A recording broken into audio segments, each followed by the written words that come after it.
Friends, Professor Sen has kindly agreed to entertain some questions. We spent about half an hour given the time today that we had for questions. So those who have questions, please raise your hand as phone will come. Please make your questions precise and short. Hello, sir. Where? Who's that? Yeah, please. Okay, yeah. Don't you think for the developing countries like India, don't you think at this stage, we should go for market kind of economy until we reach certain stage that we can balance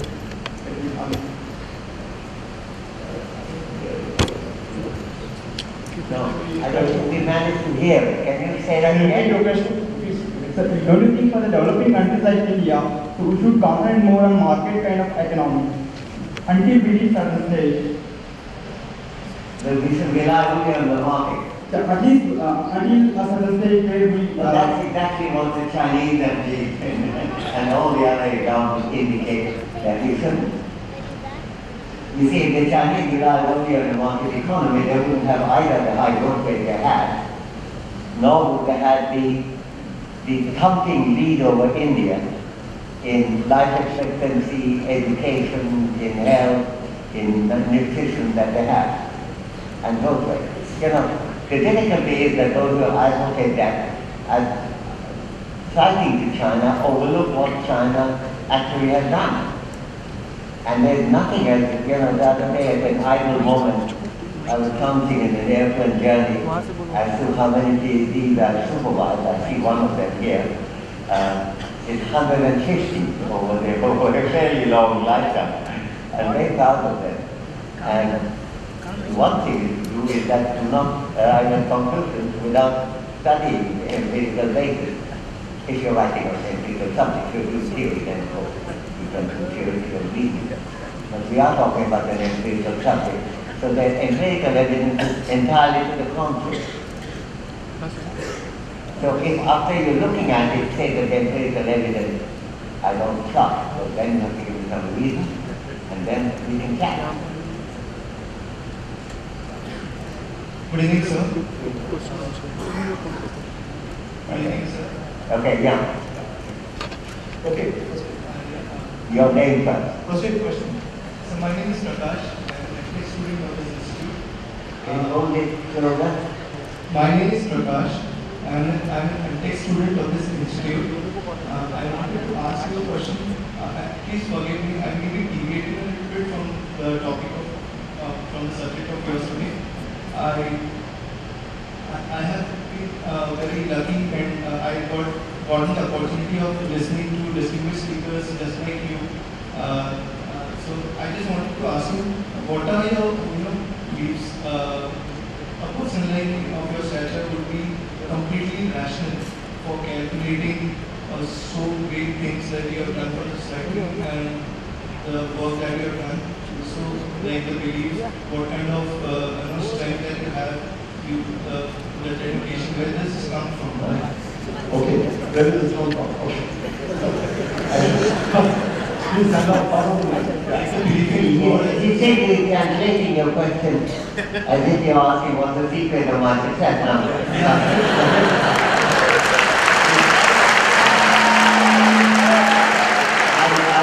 Nothing to do with me. I mean, I can't answer the question because I don't think I'm that successful at all. On the other hand, I'm delighted that you think that I am. So thank you very much. So the answer to that question is thank you. And try to maintain that illusion as long as you can. Yeah, I have something. Where are you? Yeah, right here. Yeah. Expenditure is a very convenient word. We love to spend. If we don't have, we borrow and spend. The problem is the government is spending the taxpayers' money. And as a taxpayer, I am forced to ask if the government is spending it properly. Now consider healthcare. What is going to happen is the government is going to hand over that money to public-private partnerships. You know what that is. The big difference in infant mortality has been made in tribal areas by what Dr. Amartya Sen. And he did it by training tribals as midwives. I don't see governments doing that. Will multiply medical colleges, multiply I can't give money. Yeah. That's an observation. What's your question? Yeah, the question is, That's a joke. Can you be very precise in your question, please? yeah. So the question is, in this situation, what do we think of the utilization of government expenditure? Is the government spending money properly? Yeah. What is the rule country matter? I think there are three things to say on that. That's a very good question, like the previous two. Not as good as the second one, but the one thing to recognize, by the way, I share your criticism of the government health expenditure at the moment. I think the pattern is wrong. And those who, yesterday I was asked by the WHO representative in New Delhi in a meeting as to how to make all of the country accept it. I said that I don't want all of the country to accept it. I want to protest against it. Because it's not a good way of delivering healthcare, which A, you rely on really possibly a combination of quackery and crookery of the private doctors who exploiting poor peasants, and you support them and you want to give them free prescription medicine and so on. The idea that catastrophic medical coverage would be covered by the government is an encouragement not to have preventive health care. I think that your reference was partly to that, and not to have a system whereby the need for that kind of operation is reduced. I think all kinds of ways, I think the Indian government expenditure, not just the fact that we have a greater premature dependence on private health care providers than any other country in the world, in the entire history of the world, is something that needs to be corrected. So those criticisms are right. The second point is that despite that, the government doesn't spend money only on health, it also spends money on education. Their success has been much greater, what I spent on research now. The expansion of education, it could have been greater, but it's still not negligible, and your money has contributed to that. And there are other things. Government, your money could support more immunization, and it's shameful that India has 65% immunization, whereas Bangladesh has 95%. So I think we should have to recognize that despite that, good things are happening. And the third point is that we live in a democracy. And there, you can't say that my view is that my money is not being used properly, and therefore I will not give money. I think you have to rely on the fact that you can convince others that they will change the policy in the direction that you recommend. But if they don't, as a remuneration of the citizens, I think it's your duty to pay the taxes that are being charged, and without taxing you, there would be no money left. You know, many of us take our citizenship responsibility very seriously. I think as was mentioned earlier, I've taught at very many places in the world, and for a very long time, over many decades now, beginning with the 70s, so it's about 40 years now, I really taught primarily in foreign universities, even though I've come to India for long stretches of time, at least 5 times a year. So I've never felt this, but more importantly, I'm exclusively an Indian citizen. That means, of course, that I stand in long queues in getting into entering any country, because they're all convinced that I, like all other Indian citizens, want to settle in the country to which they are going at that time. And I think that is one of the reasons for me not to change my nationality, so that I don't have to stand in a different queue from others. So I think we take our responsibility seriously, not because I like standing in long queues, I might say. And I think if that is the case, it's not because I don't think that I would be better off having a shorter queue. It's just that I don't think it would be the right thing for me to do. And similarly, if you can't convince your friends, and you and I not being able to convince people that the public health approach should be modified, then we are paying there, and in democracy, we still have the obligation to pay taxes, because in China they will pay the taxes anyway, whether or not you accept it as a democracy. So I think there is a bigger issue involved, responsibilities of the citizen. And I think, if I may point out to you, that too you have to consider in making up your mind on this subject. There is, I hate to tell you, you don't pay your taxes, you may be numbed by the police. And I think that's a different issue. That's a more self-centered argument. But I think there are moral arguments, and there are intellectual arguments, and there are arguments connected with human duty. My name is Aditya Sen. Speak from your book. Speak to the mic, please. Yeah. Question from your book, The Idea of Justice, the first chapter. You wrote. Please don't start reading the book here. You wrote one saying. So you wrote what is the ultimate justification for reliance for reason? Actually, can you hold it? You know, a Nigerian singer once told me that the only way of being heard is to try to kiss the microphone without actually kissing it. If you follow that advice, then you will be heard. Okay. So my question is from your book, The Idea of Justice, the first chapter of it. Which one were you from? The Idea of Justice. Yes. You wrote a few questions. First is what is the ultimate justification for reliance on reason? Or you wrote that what is the reason over justification and how does it differ from blind and unquestioned belief? So I thought you are comparing belief and reason. So I want you to throw some light on it. What is your... So I couldn't again, despite my instruction, I couldn't follow that. The question is, what is the justification of what? The reliance on reason. Reasoning, okay, yes, yeah. I think if you want to say that I won't rely on reasoning, I think the question that I will be asking then would have to be, why do you say that? Now that, of course, is an invitation to reason. And if you were to convince me that you should not rely on reasoning, then you have to give me a good reason why you should not rely on reasoning. So there's a real problem, and this is a problem that was exactly addressed in that form by... So no, this is a quotation from... This is written in your book. Please read the book for answers. No, okay, let him finish the question. Okay, just one second. Can you do it in 2 sentences? Stand up and say it in 2 sentences. So you wrote that what is the ultimate justification for the reliance on reason?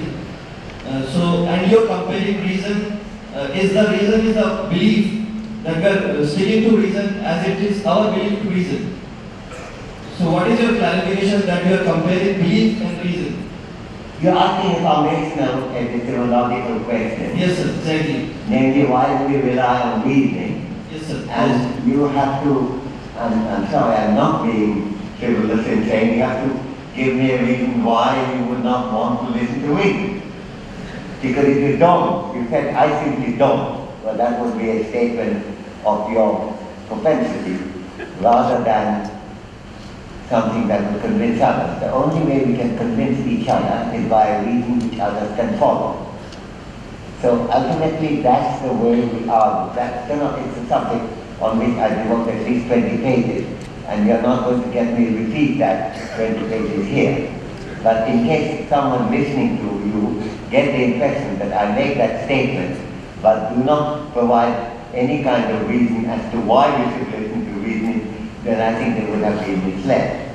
And it's not just Akbar who takes that position famously, but of course it is the famous point of departure of Aristotle, it's the point of departure of much of Greek philosophy, much of Indian philosophy, much of Chinese philosophy, and I would like to say, and that's not meant as a pun, that there is a reason why we see all these areas of cultural diversity agree that there has been some kind of reason in order to convince others what your position is to be right. Okay. So, My name is Ajit Chitrangar and I am educationist by profession. My question to you is, what would be the consequences when the rate at which new opportunities or employment opportunities are added are much less as compared to the employable skill sets, or the rate at which new people are added to the market? What would happen in these consequences? I'm talking about education system, which is generating too many people, and So you're talking about what? no, it affects the economy. So Yes, I think so. Therefore, you have to increase the employment opportunities. That's absolutely certain. When we're discussing how to achieve economic growth and development, we're discussing exactly that question, because for most people, the only source of our income is our labor power, or labor ability to work. And therefore, employment is the way that we meet our subsistence and the way we relate to others and contribute to society. And therefore, you're absolutely right to say that we have to expand employment opportunities, but that is one of the reasons why we seek economic growth. And that is one of the reasons why we want people to be more easily employed, to be educated, to be healthy, to be able to produce things according to instructions, and to have quality control, which is important in a globalizing world. And so you have to see both the demand side of expansion of employment opportunities in terms of needs and demands of the economy, and the supply side, the ability of people to perform jobs with efficiency based on their education, their health, their training, and their skill formation. That's the basic thing. I think no one discusses that issue as clearly as Adam Smith in the relevant section of the Wealth of Nations. So if I may recommend that to you to have a look. Yes.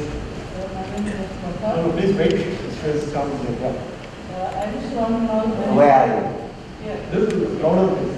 My name is Yaswata. Many times we hear, because of lack of democracy in China, some of the numbers may not be real. What is your comment on that?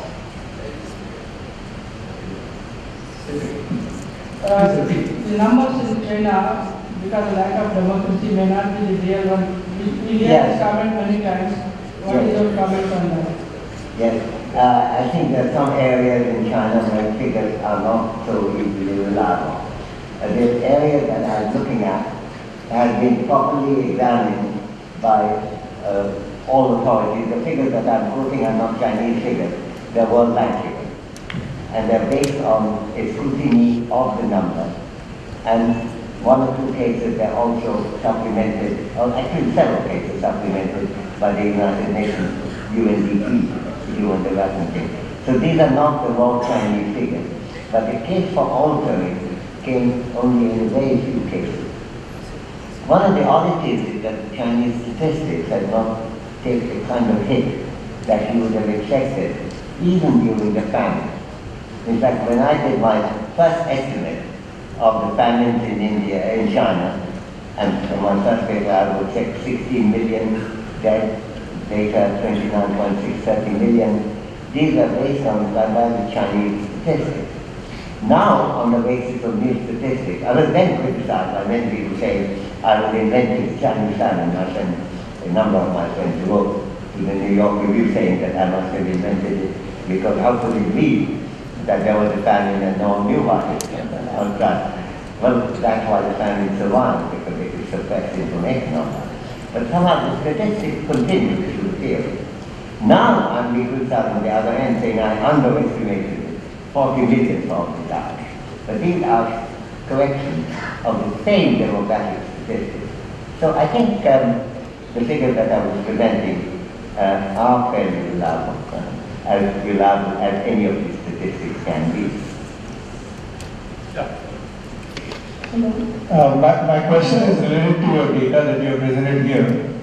While Kerala may be a little bit affected by the incomes coming in from the Middle East, significant income coming from the Middle East, Himachal is a great example of what you have shown as development. But then why is it that the Himachal government, the incumbency is never maintained? The government always loses. That is in power. That happened again this time.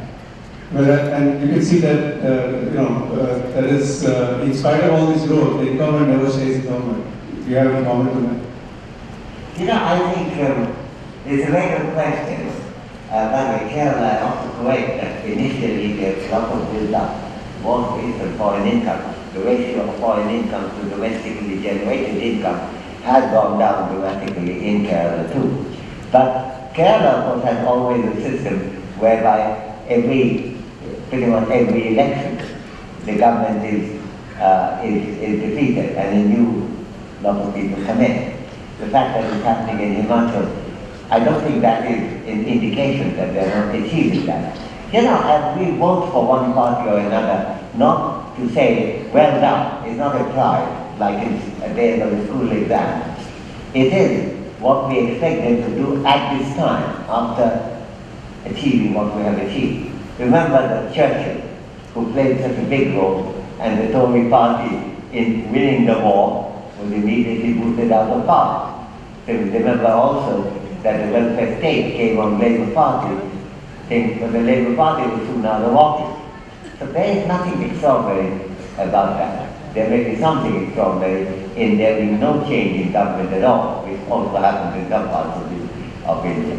So I think your question is good, but I think it doesn't have an answer, that people are looking forward rather than backward. They're not saying, well done. They're saying, this is what I would like you to do. Okay, one final question. Hello, sir. Sir, I'm Chimay. I'm a PhD student here. Where are you? Okay, So with such huge differences in economic growth between our country, China and Bangladesh, do you think changes in our education system will have a role to play in this? I'm convinced after today's show that I have to get a hearing aid, because I can't hear what you're saying, but I have a very good hearer next to me. What will she say? Now you may need a hearing aid too. I'll repeat. With such huge differences in economic growth between our country and China and Bangladesh, do you think reforms in our education system will have a role to play in this? Yes, education has a major role to play. I'm glad you emphasizing something that I did say, but rather rapidly I think. The model of economic development that Japan presented to the world in the mid-19th century was exactly that. That if we expand education, that would lead to all other kinds of change, including pressure on public healthcare. By the way, exactly the same thing happened in Kerala. On the basis of educational expansion, they started demanding public healthcare, and that led to other things. So education was a kind of prime mover of that. And certainly it plays that role, but it's not the only factor that influences. And I think in the case of China, the educational expansion played a hugely important role, even though the educational expansion has originally taken place not for the sake of the market economy, it happened in the Maoist period, but because of the communist commitment to universal literacy, like in all other countries, Soviet Union, including Soviet Asia, Cuba, Vietnam, Cambodia, and so on.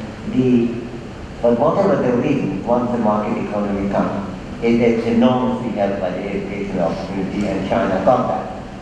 Now, in case of Bangladesh, there has to come a quickening of growth rate, but my prediction would be that it could be much quicker if there are some other reforms that they can take. Kerala initially, when I said I never presented the Kerala model, I thought they have much to teach the world about public health care, public education and so on, but also something to learn from the world about how to play the market economy in the service of the people.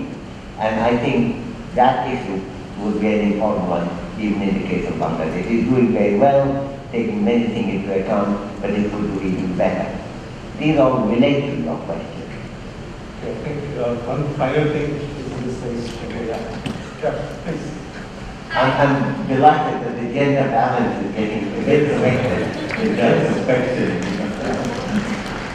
My name is Tara, and my question was, what explains the success of Bangladesh and certain measures relative to India, and what might the role of international aid be? What explains Bangladesh is concerned with the gender issue? What explains Bangladesh's success in certain measures compared relative to India?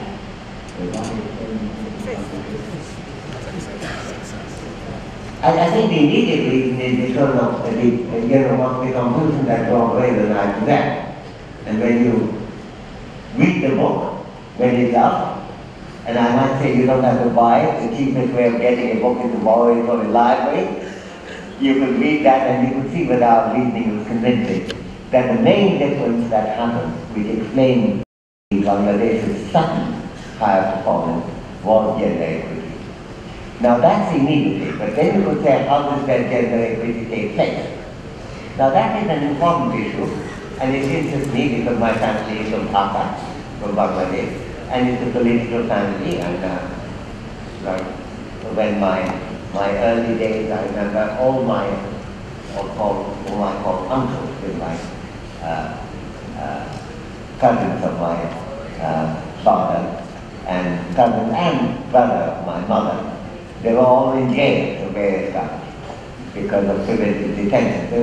There was a very politically affected situation. Then for a while Bangladesh went, as East Pakistan, enormously. There's only one election that the Muslim League won. Throughout either Congress won or a secular party called Peasants' Party led by Fazlul Haq. But then only after partition, only for 4 or 5 years, and then Bangladesh started agitating about the Bengali language, the Bhasha Andolon. They still remember the day 21st of February, which is when the book fair, Boinara, began. And their dialogue had changed.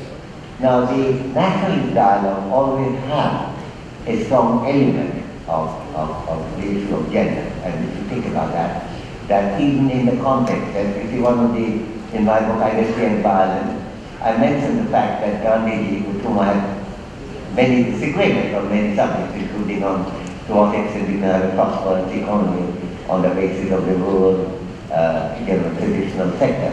On the other hand, the first big statement on both multiple identity as well as gender importance comes in 1931 when Gandhiji is in London and he's being described as being a leader of the Hindus.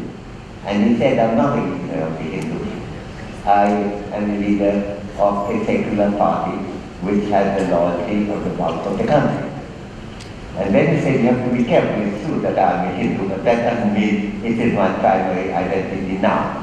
For example, he said, in this gathering of 60 people, there's only one woman, namely Sarojini Naidu. And if you went by that, divided the world differently, then Sarojini Naidu represents half of humanity, and the 59 of us represent the other half. And I would then suggest that she should have 59 times, correspondingly more voice than any of us have. Now that is a hugely important statement about counting women as equal partners. And given the fact that since the gang rape incident, we have had such extraordinarily silly statements about men and women coming from extremely conservative quarters, I think it's very good to recognize that the father of the nation, if you may be described as that, was completely clear-headed on the subject of the importance at this level, on the political level, of women as opposed to men. And then again, what happened in if you look at the Bangladeshi politics, the gender issue became increasingly important, partly because they were trying to establish a secular society in which family planning became big, in which women workers were extremely big. The NGOs had a role right from the beginning. The BRAC, the Government Bank and others, were very keen on helping the women.